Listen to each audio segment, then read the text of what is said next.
What up, what up? Welcome back to the Sneaker History Podcast. Got my guys Rohit and Robbie with me tonight to talk some kicks, talk some good things happening actually in the footwear world between some Nike and Foot Locker. So anyway, what's going on, guys? How you guys doing? I was gonna let you All go, at Ro. once. How you doing? Okay, fair enough. I'm doing well, Robbie. How are you? How's everything in your side of East Portland? It's good. I just had a killer burger. Have you ever been around Portland or in the Moda Center where the Blazers play? They have a killer burger. And I got the peanut butter, pickle, bacon, cheeseburger. Let me say that Wow. again. Peanut What? butter, bacon, pickle, cheeseburger. Did There's that have also any sort of mayonnaise and like a little bit of onion on there too. It's fine. It's is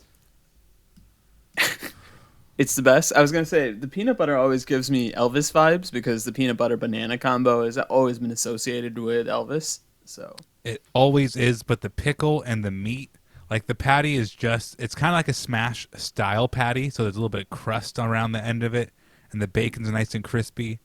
So when you have those contrasting the soft, velvety, I'm going to get really intimate, the soft, creamy peanut butter, there's a little bit of mayonnaise on there too. It's just, and the bun's perfectly toasted. The fries are always perfectly salty. So if you have too much peanut butter richness going on, you just get a salty fry.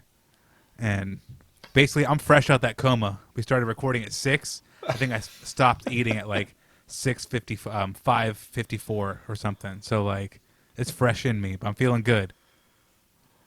How about you, Nick? I talked way too long.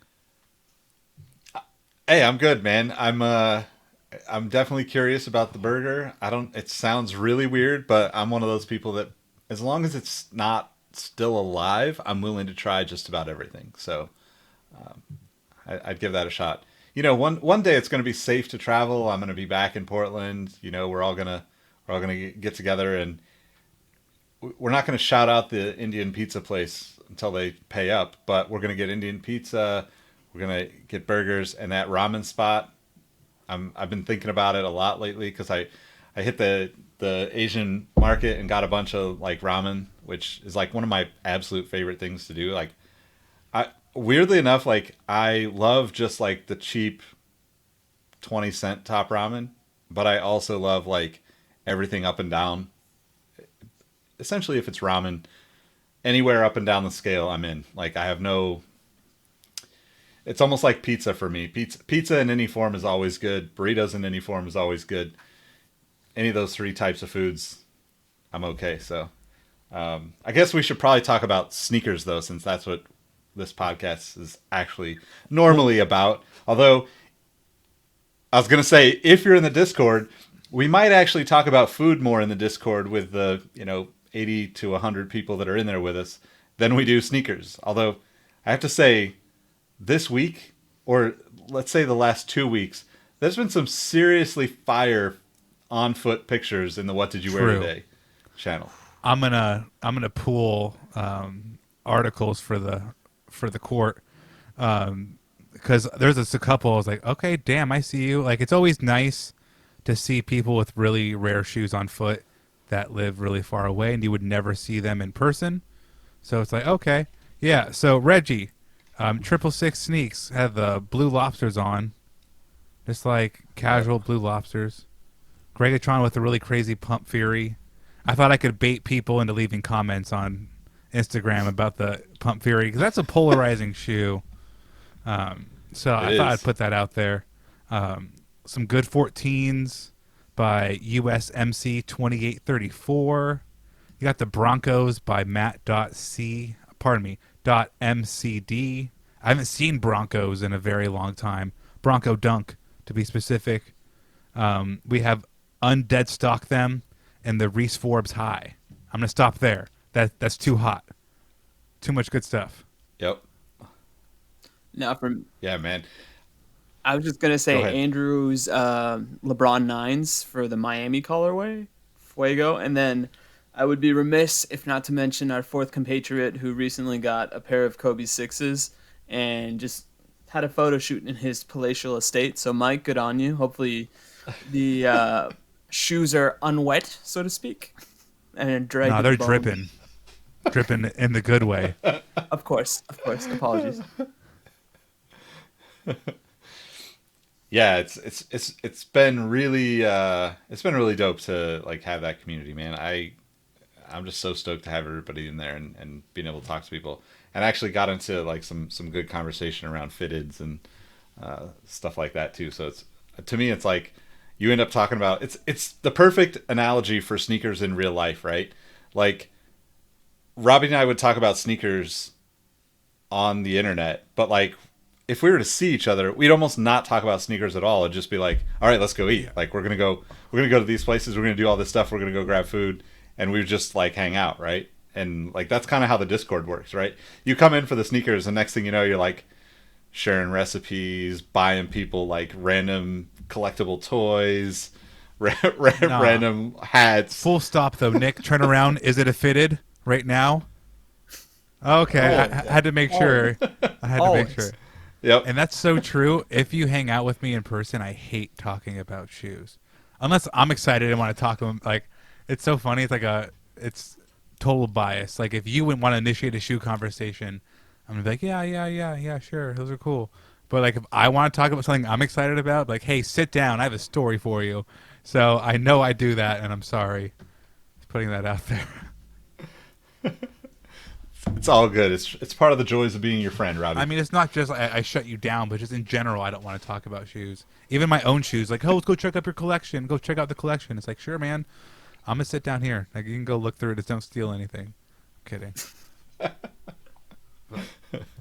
I do have to say though the spreadsheet, the Oh detailed yeah, organization amongst the group, people that keep their sneaker collection documented. like in order, documented in spreadsheets. That's super impressive to me. Like I would love to get to that level of organization in all in any aspects of my life, to be honest, because I'm 100% not that. I'm all over the place. Like I have certain things that I use reminders for and certain things that I use notes for, and it's like I can get the stuff done that I need to get done. But in terms of like if somebody had to replace me in my own life, Oh, good luck with that. But I feel like spreadsheets, I don't know, maybe if you're listening to this, are you a spreadsheet, like do you categorize your shoes on a spreadsheet? Like also to see somebody using, you know, like not just the shoes but like the multiple shoes, skews. the screenshots of where they got them, or what they bought, where they bought them, dividing them up by brands, dividing, like I love that stuff. Like I just wish I could like be doing it. When we have shoe-tistics on, maybe he can kind of enlighten us on his ways because I feel that's his entire dark art and dark magic that he can kind of set us up with a nice macro or a nice template for us for the holidays. So shoe-tistics, no pressure, but please hook your boy up, especially the one in the middle, nodding furiously. So To quote Ron Burgundy, it's mind bottling when I see is that kind of like mind-boggling. organization, because I feel like Michael Jordan when I organize stuff by like brand. Generally, I'm like, oh, okay, the Reebok's kind of Adidas for right now until Baron Davis takes it. So it's just like they're kind of going to be in a pile over there. I couldn't imagine like real documentation of my collection. Could you imagine, Nick, if you could go and see what like this every shoe you've owned? Because I know you don't tend to get rid of as That'd much, be so but I've good. gotten rid of so many. If I could see my laundry list, I would like literally check myself. Yeah. I'd be like, it might scare me out of shoes if I saw what's in there now, and if I knew what I had in the past. It would just be like, whoa, bro, you're sick. Peace. Like, Yeah, I mean that's the crazy part, right? I think about like I definitely hang on to more things than I get rid of, but like I'm also, I mean, like I've sent shoes to people for years now because it's just like, look, I love this, but I don't need to own all of these things. Like I'm very like much, if somebody is really into a shoe, like just let them have it, like, and I think that's also like how the Discord seems to work, right? Like people are not like fighting each other to get stuff. It's like if people really want something, they usually end up helping other people to get it anyway. So, yeah, I was just but gonna say, there's no greater feeling when you're looking for a specific shoe. Oh my Robbie. goodness gracious!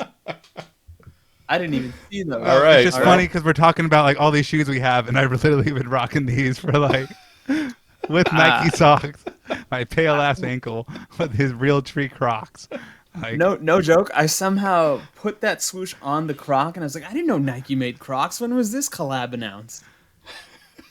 it's the new sock And dart. yeah, it's it's the sock dart Rochi Run collab we always wanted, but not really. And it's one of those things where I think this is probably as much of a high point as what we're rocking and what we're hoping the cop can ever get with Robbie wearing the Nike Crocs, so to speak. So well done, Robbie. You've won this round and probably the next five. Yeah, it's funny because like I brought a shoe and I was gonna lie to everybody. Like, yeah, I've been wearing these. Nah, it's a lie. I've been wearing my Crocs. Like, Yeah, honestly, I mean, speaking of the rockin' and coppin', I haven't put on a pair of shoes today. I don't think because I haven't gone outside.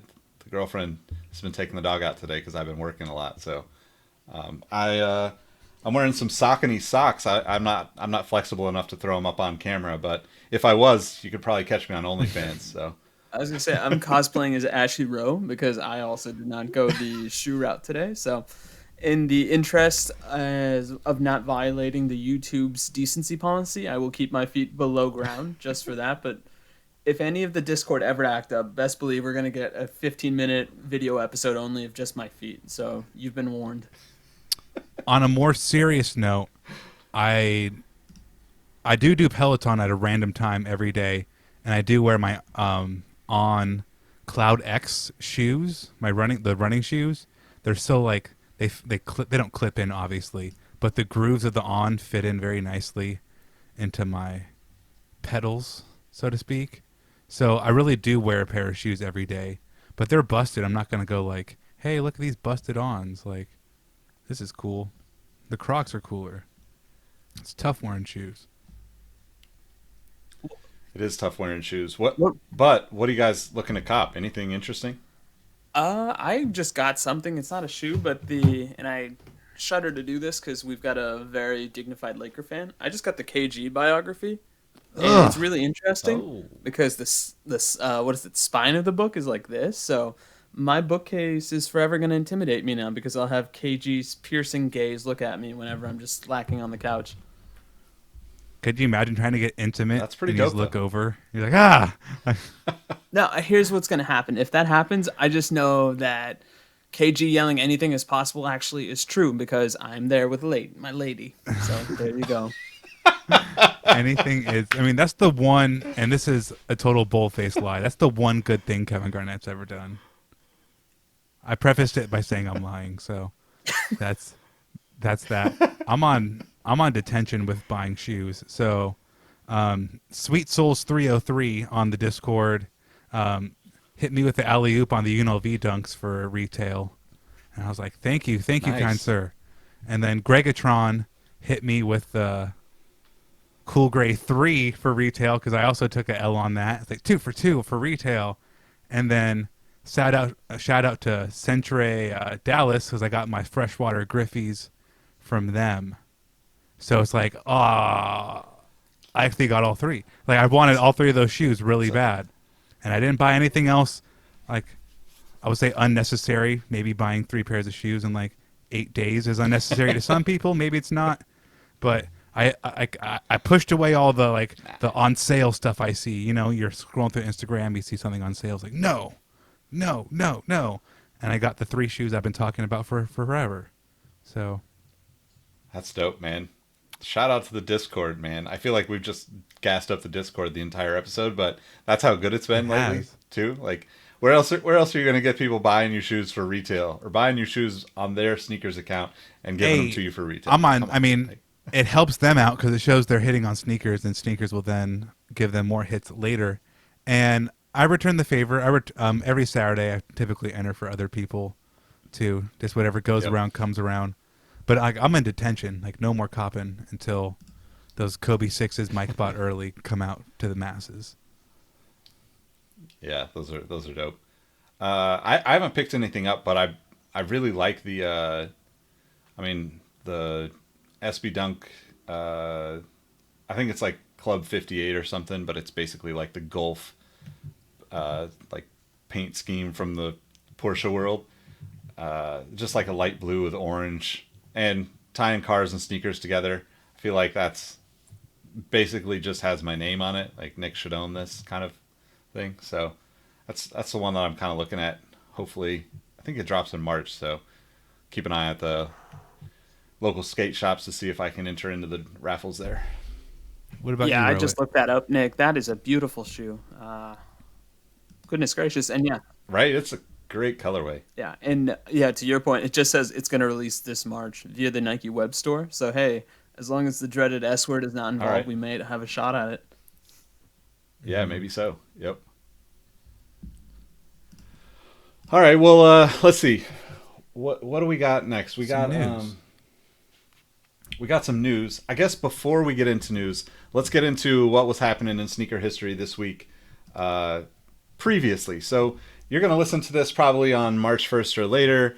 That means that Chris Webber's celebrating a birthday. That means that Wilt Chamberlain scored 100 points. The famous 100 points photo that you see him holding the card happened on March 2nd. I think. When was that? I don't have the date in front of me, but I'm pretty sure that he was on the.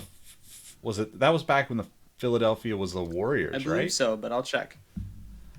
I think so. Then we got 1960 LeBron dropping 61. 1962. Go ahead. 62. All right. Man, that's crazy. It's also crazy that nobody else has like actually scored. I mean, Kobe in the 81, the closest thing, right? But like, Not even. I feel close. like there's been other people. There's been other people that are capable of getting up there in terms of points, but not. I don't know. Maybe No. I'm off. Maybe I'm off. I feel like everybody now plays, other than like a Steph or a Clay or somebody like that that's just bombing from 3-point land. I feel like everybody plays a much more well-rounded game now.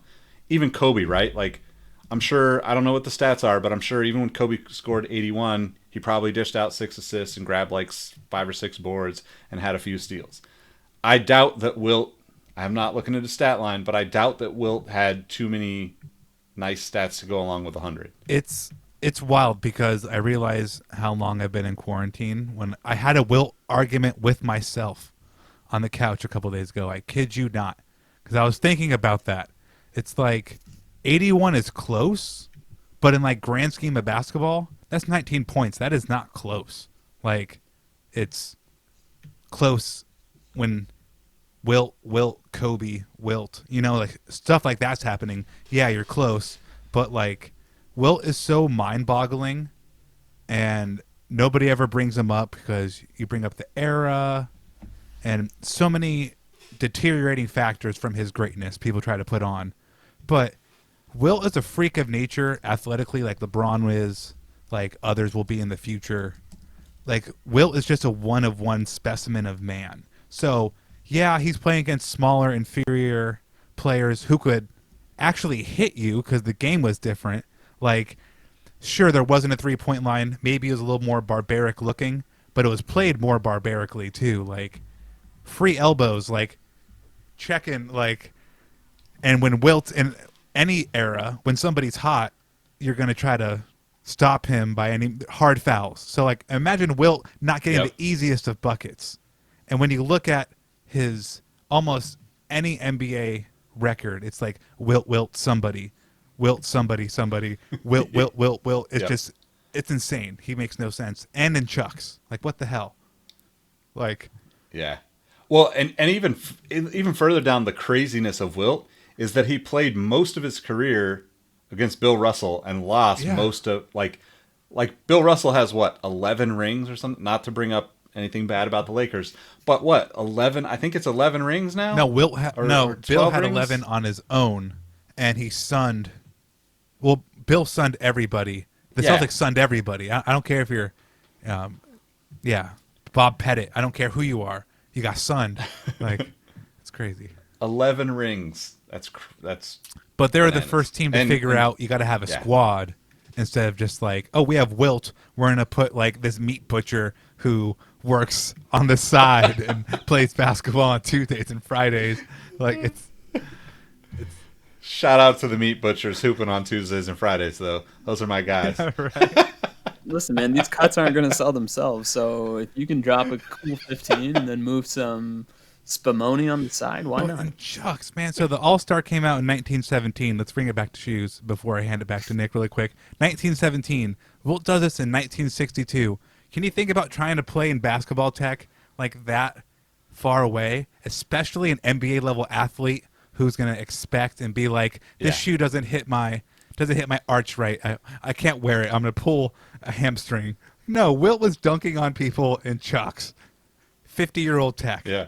It's nuts. So I brought up the box score from both of the games. So which one do we want to talk about first, the Wilt game or the Kobe game? Because I think the Wilt game is something to be seen. So I'll ask both of you. We know Wilt scored 100 points during that game, but do you know what the total Philadelphia Warrior output was for that night? 118. Yeah, I'm guessing it's in the 120 range. 169. Okay, That's not bad, that's right? Much Yeah. more impressive for the There was for the buckets entire going squad. around. I wouldn't have expected that. Yeah, Absolutely. yeah. And then the other crazy thing about Wilt, and Robbie's kind of alluded to it in the past as well, is he was a prolific rebounder, probably the most prolific of his era, not named Russell. In that game, he got a pretty substantial 32 rebounds. Holy It's shit. video game numbers. Damn. Okay, I totally undersold the 100. No, there's man. there's a couple. The internet has ruined me forever. All I think about is when I see that 100 is how many girls that Wilt hooked up with. Times Yes. that by So, 15. Like, No, and the other crazy part about it was, if I remember correctly, Wilt's Achilles heel might have been his free throwing, but at this particular game, he'd shot 28 for 32 at the line. And I think that's probably the secret sauce to that 100-point game. And I do think we might get somebody. If I had to make a prediction, I would say probably James Harden, because of his ability to shoot the three as well as his ability to draw the fouls. And yeah, so pretty good job by Wilt Chamberlain. The other stat of note is his point guard, Guy Rogers, averaged 20, or not average, he got 20 assists that night. And I'm wondering how many of those were non-Wilt Chamberlain related baskets. 0. And then from a Kobe perspective, Kobe matched Wilt's assist total from their games. They both had 2 assists on the nights of their big matchups. And Kobe also had 2 steals and 6 total rebounds. So he was also doing okay, and 6 rebounds maybe adjusted is comparable to Wilt, but probably not. But something to behold is the fact that we had gargantuan performances by both of these men. So kudos to Kobe and kudos to Wilt, because that is just something that's enthralling. And the last stat to kind of hold your hat on was there were only 4,124 people that were in attendance of Wilt Chamberlain's game. In and the reason Rochester, why right? he held Yes, and the reason why he held up the 100 was there was no actual footage of the game being played, so they thought the best way to document it was to have Wilt hold up a sign that said 100. See, It's fantastic it's knowledge. close, but it's not close at all. Kind of like another birthday. Well, you already brought up Chris Webber, right?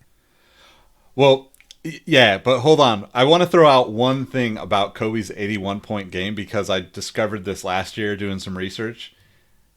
Can you name the starting 5 for the Lakers during that game? Chris Mim, Aaron McKee, Yep. Nope. Devin George. Nope. He was on No, the bench. Luke Walton. No, Luke Walton was starting, right? Next to Nope. Chris Mim. Nope. Luke's Oh, on the bench. man. Lamar Odom. Yep. Yeah. Smush Parker. Yes. Yep. Stephen A. Smith and Michael Jordan would be very upset if you didn't get the last play. Yeah. Yeah, right. Oh, no. Not Aaron McKee, not Chris. Oh. Kwame Brown. Oh no! That's my- Oh, it's the 81 plus 1. Yeah, 2 point. Oh no!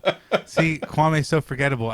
Yeah, that's the most. I can't believe. Oh, slap myself. For It's that. all good. Yep. I'm very impressed you got the other 4. And you also named 2 members off the bench. And I think if we gave you a couple more tries, you would have probably got Sasha Vujacic, Oh yeah, the machine. Brian Cook, and Devin Green. So Yes.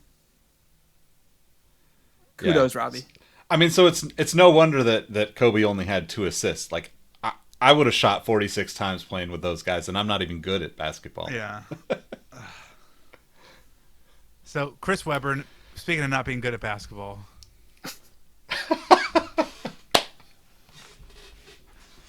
I hope I never meet him.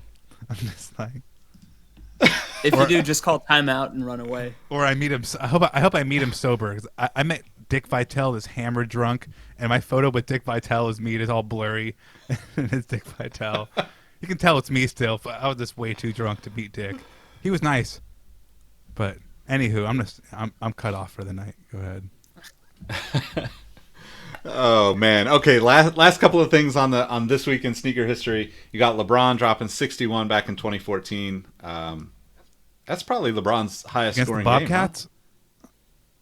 Think so. And then you got Hakeem Olajuwon with a quadruple double in 1990, which is just bananas to think that. I think we just posted about David Robinson. David Robinson's quadruple double. What was that, like a week ago? So 2 weeks ago. So they literally 2 weeks apart, something like that. Very close. Almost as I guess not though, because it was later in. I think it was like 94 or 95 that Robinson did it. So. Only 5 players have ever done it. So obviously Hakeem, David Robinson, Nate Thurman. Most people know that. Alvin Robertson of the Phoenix Suns, I believe. Well, I believe that's who he played for. And then, last but not least, I forgot the last one. This list isn't loading fast enough. But almost as impressive as Draymond Green's pointless triple-double. I think that's more impressive than a quadruple-double. How do you not score in an NBA game but do so much to get a triple-double? It's wild. Yeah, that's impressive. Anywho, shoes. Yep. So we don't have any reviews to read. So if you're out there in the abyss that is the digital networks that connect us, otherwise known as the internets, shout out to Dallas Penn. Internets. Leave us a review on Apple Podcasts, wherever. We're actually on Audible now too. If you're an Audible listener, you can listen to the Sneaker History podcast through your Audible app. Just search for Sneaker History. You could hit that little like button on there too, because I think it's so new that nobody else has. And I feel weird liking my own shit, so I'm not going to do it. But appreciate you guys. You don't ever look back in the bowl?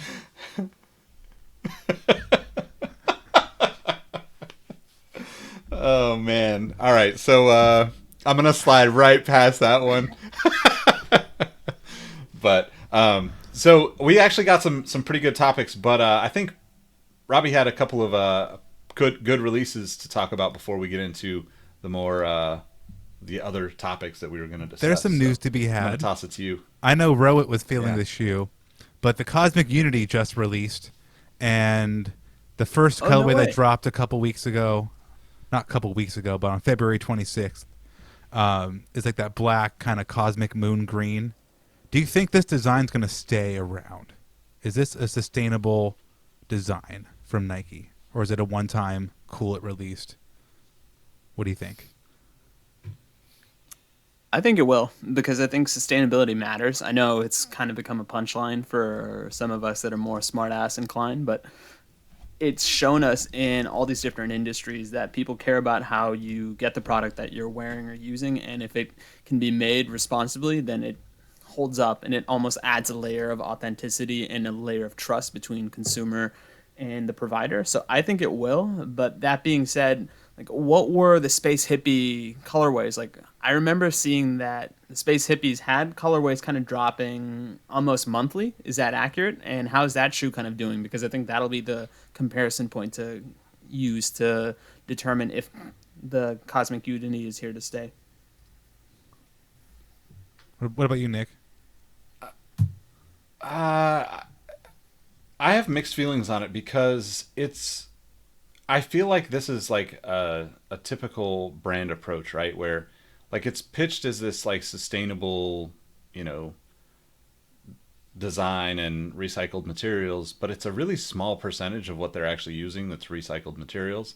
So as much as I actually like the design, I like a handful of the colorways. The original colorway is pretty dope. I forget I think it's like like that purple and green. What was the name of it? I don't remember the name of it. But like that other bright colorway looks super dope to me. So like the shoe itself I like. I could get behind. Hopefully they're actually on sale and I can scoop a pair at some point. But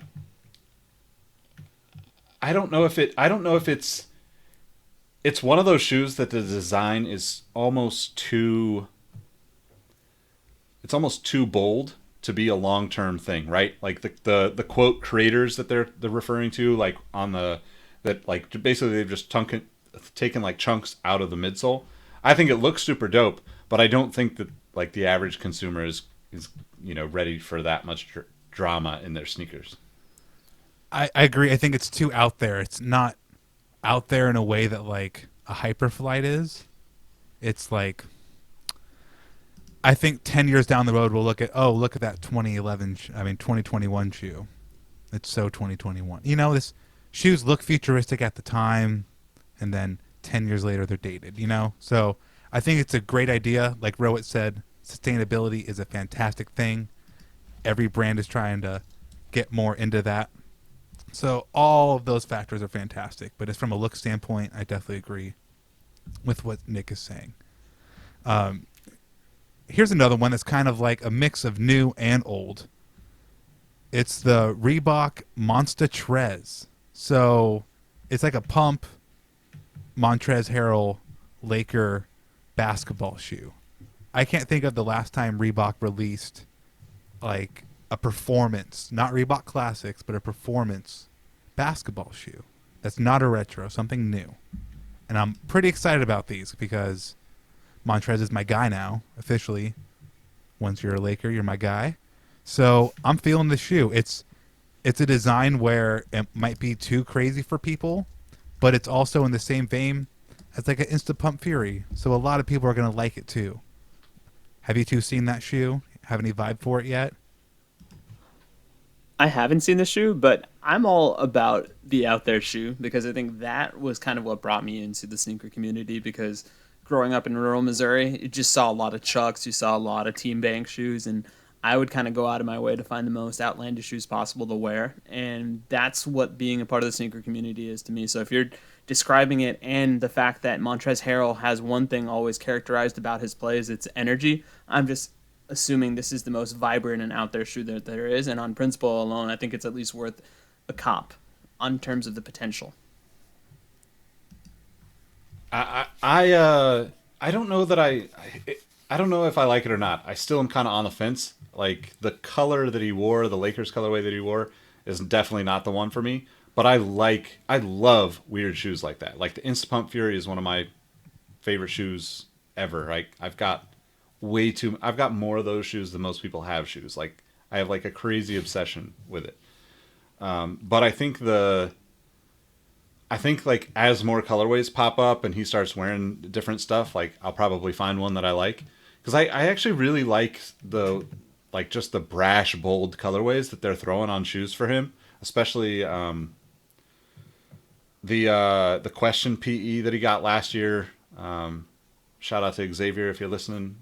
Xavier Jones at Reebok did a lot of the work on that and those colorways and such. I think they did they're doing a great job of like making people pay attention to the Reeboks that are on court in ways that are aligned with the player's vibe, where a lot of times the brands want you to notice. Like the Cosmic Unity is a great example, right? Like that shoe is going to stand out on court because it's pretty wild looking, but the stories have nothing to do with the athletes wearing them. And that's one thing that I love about where Reebok is at with like tying in the retro stuff, tying in the design elements of the retro product into this new shoe. To me, that's really like one of the only ways you're going to find success as a company who's removed themselves completely from, performance basketball. What was it? The Question Legacy? Like that had a mix of all the old stuff in a new packaging. And I still think that shoe looks dope. Nobody bought it, but it's, a good-looking shoe. So we'll have to see how this one does. I have two more for you. This one's a really quick one. It's more of a question for Nick because he sent out a picture of this shoe, and it just released by the time this episode is airing. It's the Clot Kiss of Death Air Max 1. It's the retro. Are we still doing clear shoes? This was released initially back in 2006. I looked at it and it made me want to barf. All the Air Force Ones, the was it Delta Forces or Air Force Twos? They also did some clear ones of those. Clear shoes have always been dumb. Are we still doing clear shoes in 2021? Are you doing clear shoes in 2021? So, I don't think I would ever wear a clear shoe. I think that I'm pretty sure the original Kiss of Death. I wrote about this for the Sneaker Throne blog a couple weeks ago, and I'm pretty sure the original Kiss of Death for Clot was like literally one of the like first Air Max ones that anybody ever collaborated on, and that's what I think made it special because they, you know, I think as a boutique, especially just getting like, imagine you own a boutique. Nike's like, okay, let's do a collaboration. Your first thought is probably like, well, I need to do something that's safe enough to sell out so I get to do more stuff with Nike, right? And Clot was like, we're going to put a translucent outsole on it. We're going to put clear panels on the upper. Nike's probably like, what the, like, nobody's going to, but they went all in, right? And I think that's what's super dope about it, especially just knowing that they're just, I can't remember officially if, what came before that, but that's the first Air Max 1 collab that I can think of. And it's pretty ballsy to go, that crazy with it. But they also tied in like, stories, I think.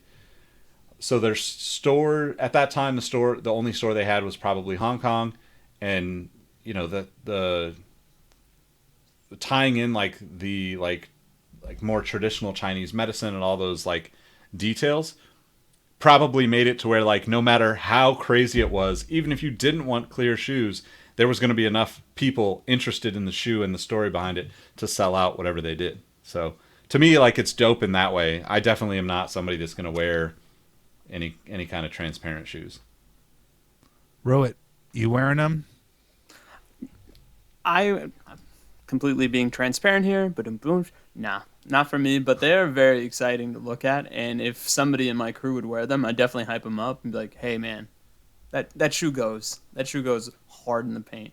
So not for me, probably because I also have a bad tendency sometimes not to wear socks when I wear shoes. So once again, violating that YouTube policy that we have aforementioned, probably not. Man, you're gonna hype up a friend. I'm gonna cook him for those busted socks. Like, man, get out those Hanes. And I should have my sneaker card revoked. It was the Air Force 2 Espos. Oh yeah, I was like, it's not it. Yeah, I got it on the second try, but not the first. Yeah, well, you had like the Espo's probably the first clear one, right? Then you had the Kiss of Death, and then you had the Invisible Woman Air Force One. I think those are the three that come to mind. Kyrie in the had early one. days of like. Kyrie had a Duke, But yeah, like there's been some weird ones since, right? Really random. And on the last note I have on news is Kith Paris just opened, and again, this has officially become a grail from the amount of times I've seen them. The Kith Air Force One, this time with a little French flag on the tongue logo, only released in France, only at that store. Breaks my heart. But are you guys okay, or does it bother you? Let's say it's not this shoe, and it's a shoe that you care about, that things get region locked. Yes and no. So probably one of my favorite pairs in my collection are the HTM Kobe 10s, which I believe were Milan exclusives. And I remember being annoyed that, man, why can't we get these out in the States? It's a dope shoe.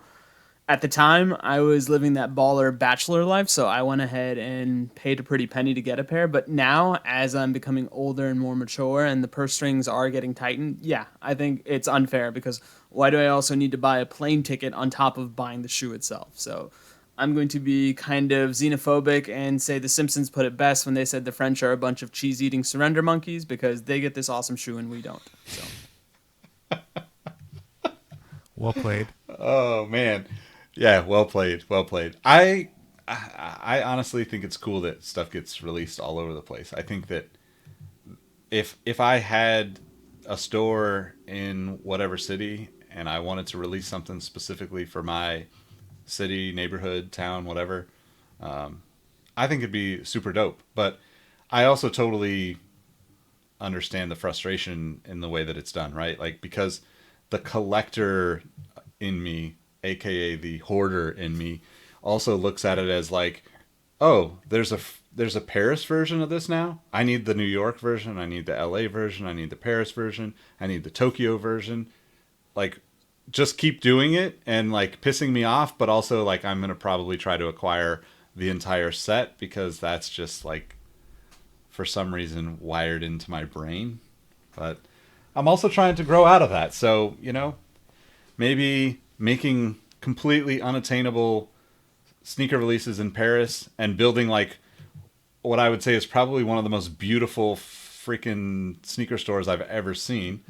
That will somehow push me away from being a fan, but no, not really. I'm still a fan. You collect. I wear a lot of Kith, so I just see these and I think I get off. Like, not that I get off, but I would get off a fit with those. Like, I want to wear them so bad.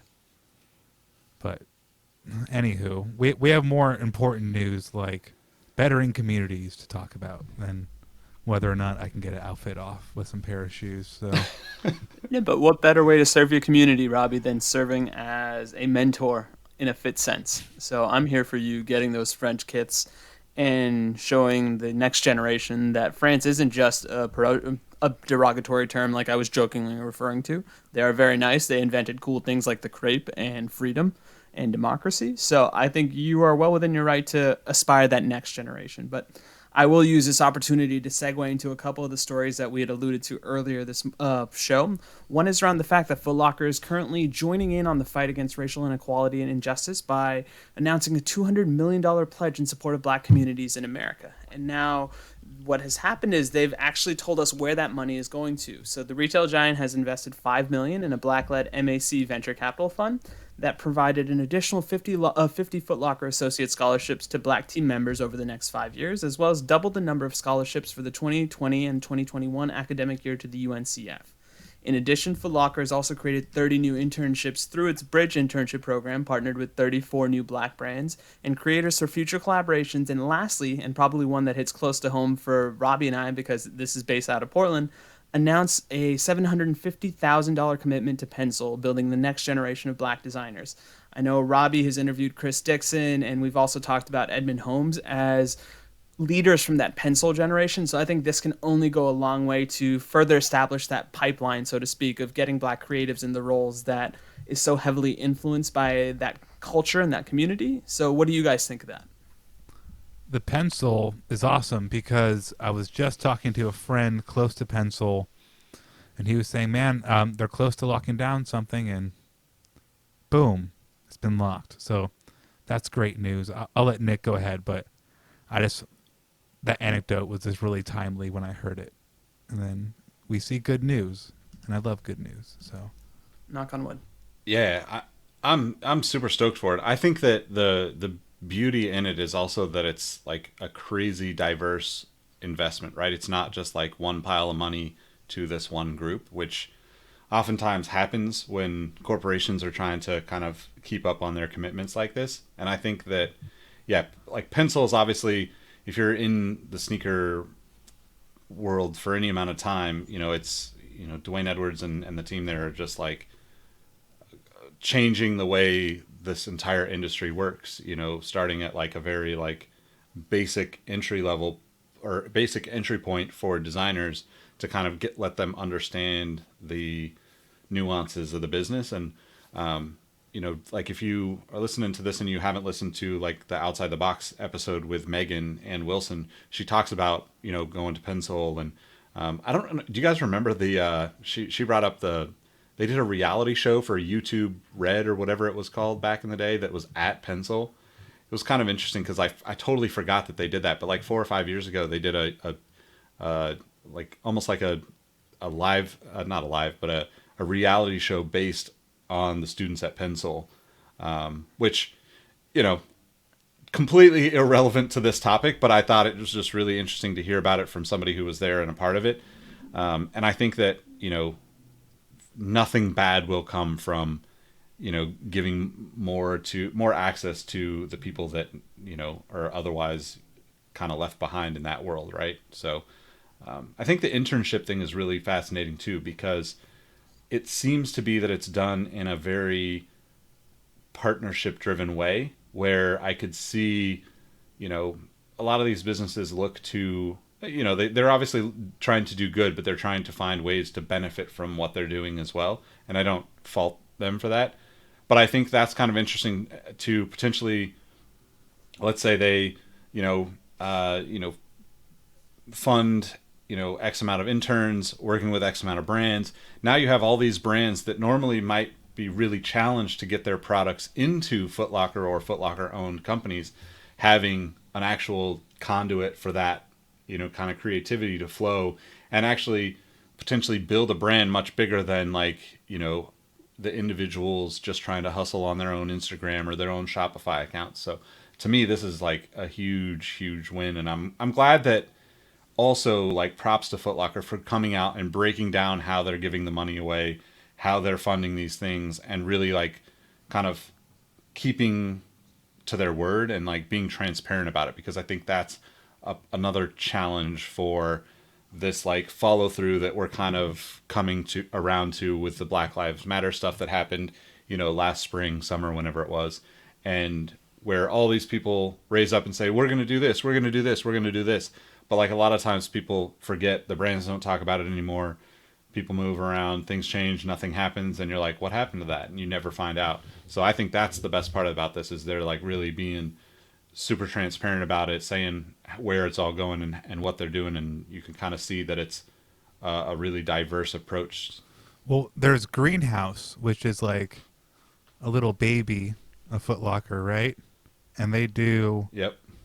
more, like they'll have releases. They just did a pencil release. It was like a Vibram outsole shrouded shoe. I just held a pair like a week ago. But they'll release independent shoes like that through the Greenhouse platform. I'm interested to see the evolution or the follow through with these products they say that they're bringing in. Are they bringing it into stores, like mainline stores? Are they going to Greenhouse? Greenhouse is great. A lot of people don't use it, don't even know it's there. So they need to like push that out more if that's where they're going to be releasing the products from those people. I'm just curious to see if we're going to be seeing. Well, I think I'm answering my own question. I don't think we're going to see smaller, intimate brands alongside a display case of Nike in a Foot Locker in a store. So I want to see where that lands. Yeah. I mean, they definitely release, like the pencil releases are on the site. I know there's like 4 or 5 of the pencil are there? Okay. collabs that are available on Foot Locker. But to your point too, like I think the same thing, right? I think that Nike's going to pay for that space, right? They're going to say, we want these shoes up front. You walk in, if you worked in a sneaker store of any kind that's a chain, you know exactly how that works, right? Like somebody paid for that wall space, or they sold you certain shoes that were going to sell out because you gave them a better position or whatever. And that's just a part of the game of retail, right? Like that's why, expensive cereals are at eye level at the grocery store, right? But I actually think that the future of all this stuff is going to be much different. I don't think we're there yet, but I think these types of things could potentially mean that you walk into a Foot Locker and you have almost like a curated and dedicated entrepreneurial section where you're like, these are the up and coming brands. And that also gives Foot Locker a way to highlight these people that are doing this stuff and also test out to see how well the consumer likes the product, to where they could eventually grow into something bigger. That's my hope. But yeah, we'll see. I mean, it's really kind of interesting. Now, for me, I think the most interesting thing is the fact that you're giving kids a fresh start, and an early one at that. Growing up, I work a part of the IT industry, and there is a level of mysteriousness associated with that particular industry that you really don't get until you hit your freshman level of courses if you are a complete neutral to the science like I was. And talking to some of my buddies who are in footwear design, they were also initially kind of flummoxed because in their mind they always kind of knew, okay, I want to be a designer of shoes. What does that mean? So if they're giving these kids the visibility to that infrastructure and to the names that have been mentioned here, Chris Dixon, Edmund Holmes, Dwayne Edwards, those are as great a teachers as a person can get. And I think by giving them a quick glimpse of what their future may look like, it does two things. It lets them know, hey, I'm about this life. And then B, it also gives them probably a greater awareness. So when they are in the Foot Locker and they're looking at those entrepreneurial shelves, they can kind of say, okay, now I kind of have an idea of what goes into getting on that shelf. So I think this is a genius play. Great work, Foot Locker. So Yeah, and I think like the next one related, Nike is also kind of jumping back into their commitments that they made in spring summer of last year, and a part of their $140 million investment in addressing racial inequality is now going to be $1 million grant to a company called Goal Setter, which is a youth financial literacy platform. An app was founded by Tanya Van Court, basically uses digital platforms to engage youth and help them better understand financial well-being while saving for their future, all through fun games and support from celebrities, musicians, and athletes. And I mean, I'll throw it to you guys before I comment, but what do you guys think of this one? It's good. I'm gonna say it's good because when you're the leader, the biggest brand, like one of the biggest brands in the world, biggest brand in Oregon, I believe.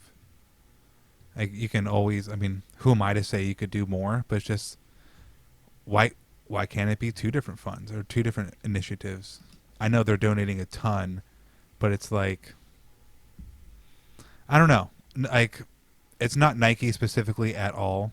It's brands, and I guess Foot Locker falls into it too. Foot Locker is detailed a much bigger plan, so I'm not gonna give them any flack. But just it's like when you see Walmart commercials and they're like, we care about our employee, like all this stuff about how much they care about their employees, but they don't give like hazard pay anymore, stuff like that. So it's like I'm probably generalizing there, but just it's good. I'm not gonna like say this is the greatest thing and like bow down, but it's good. It's much better than Walmart. Walmart's like the example of the bad, but it's good. I think it is good, to paraphrase a wise, brilliant man, and I think it's a step in the right direction. So we kind of alluded to Nike's going to contribute $100 million to Goal Setter, and kind of the press release that I found said that million is going to go directly into funding 10,000 kids' saving accounts with a focus on Black youth through the app to help kickstart their financial journey in hopes of reversing the generational wealth gap. I think about financial literacy when I was in high school, and it was at best a like 3 week course in an extended class that was just all about money matters. And it was us going through this exercise of, no joke, a simulation where each week, which was, I guess, an hour in the grand scheme of things, you had 5 different debts, and then you had 5 different things that also affected your bank account. And what that exercise involved was us literally writing fake checks and making sure they were sent in on time and doing that. If there is a lack of knowledge around that, I think this is going to be great, because I can't speculate on what the modern day kid knows or doesn't know. But if this is something that's reaffirming that behavior, and it's got the brownie points of being endorsed by a Nike or an athlete or a musician, and it makes the kids want to do this because they want to get at the same level of the endorsees, there's no wrong in that. The other component of this was the fact that Nike investing $250,000 to, I think, 7 different cities, including Boston, Chicago, Los Angeles, Memphis, New York City, Portland, and St. Louis. That to me means that they're thinking about this not just in one lump sum, but regionally as well, because this is how we as a country are going to get better at this sort of thing.